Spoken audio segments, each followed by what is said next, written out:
Hello. I just had some Caribou coffee in a different town, but I pulled over here to get another one, and then this one's closed. So I'm gonna make up a song instead.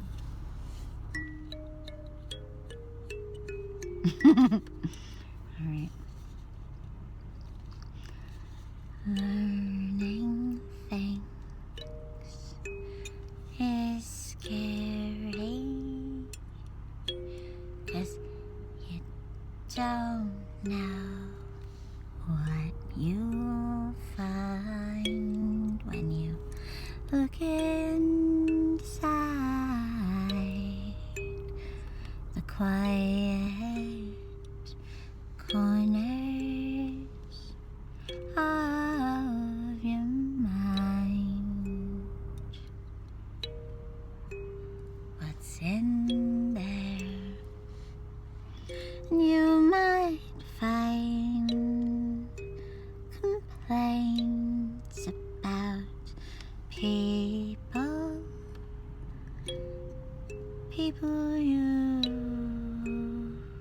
known for a long time, but don't be scared, 'cause we all want things that we never find here or anywhere. We never find things here, 'cause you can use your whole life creating, and then later on, just before celebrating, you'll realize that everything deteriorates,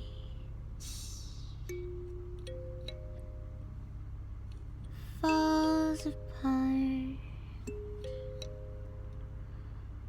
It's no great mystery. It's like a work of art to be alive.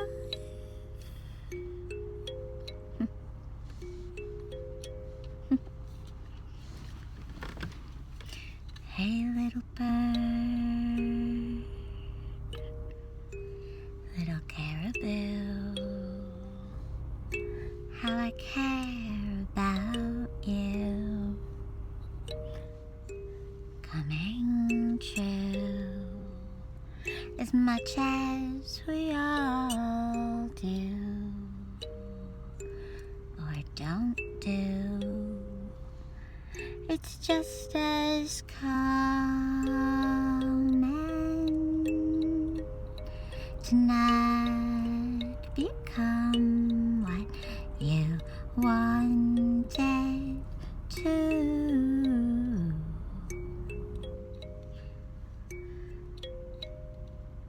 And there is no shame in a name that didn't come true.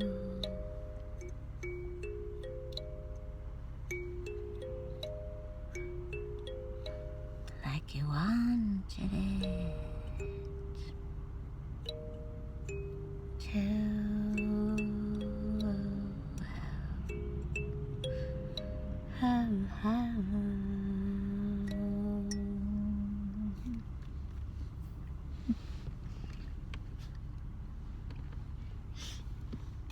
Caribou's a good rhyme.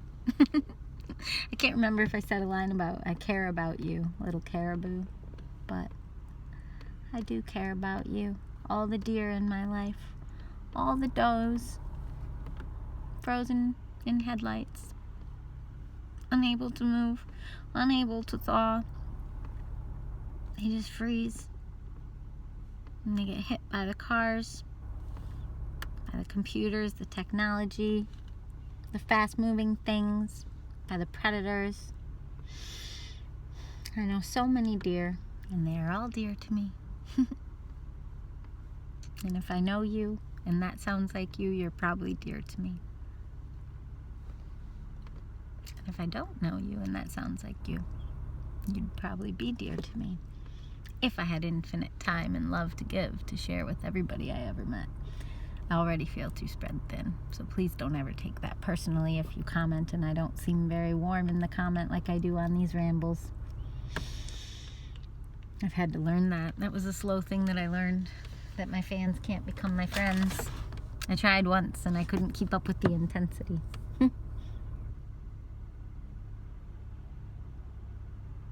And it also just didn't feel like the right balance. It felt like you're supposed to allow your fans to be fans and not interact with them like they're your best friends, which is what I used to do. I would message with my fans as long-windedly as like these videos, and then it took me a while, but I learned you can't really do that. It's really hard on you. So social media is a kind of new thing. It's not necessarily hard on you, it's just that they want to like your work, and they want to see you as an icon or as an idea, and they want to just usually absorb your work, and I don't know. It's confusing and complicated.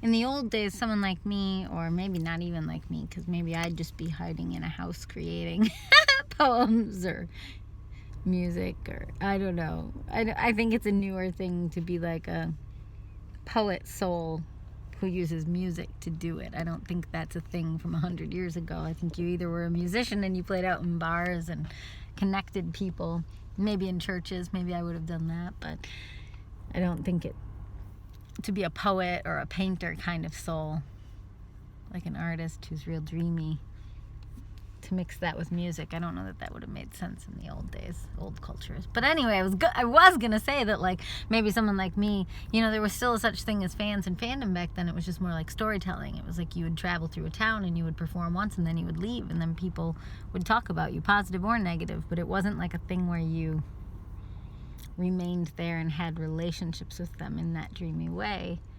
If you were just a touring theater artist, anything, kind of coming through town like a gypsy or something. I mean, I guess I don't know culture enough to know these things, but I've even met people who are just like employed permanently in like a pub, and they live upstairs and then they come down. I'm getting a notification from GarageBand. I am so weird. Like, even somebody in middle school can make professional sounding music on GarageBand and understands that that's what culture wants. And yet I've like gone backwards. Like, I had a very classical / professional kind of sound and approach, and then I went backwards into just making up songs on a thumb piano in my car and then rambling afterwards. Like, I don't even know what this is, but I'm happier doing it. I really am. I remember watching a few people kind of try to almost talk me out of this weird path, but at the same time, I think people were excited for me when I started doing the 365 songs in 365 days. I think people were impressed, but also kind of confused at how I don't like put on makeup or do anything that's very presentational. I'm just kind of being myself and capturing it, and who knows if that really has value in the world. I guess I don't know. I don't feel like I'm connected to my culture, though, or connected to time. I don't feel like 2021 is about any of the things that I'm doing, and I'm just doing them anyway because I feel called to, and I feel inspired, and I feel inspired to not wear makeup and to not worry about what I say and just learn to flow.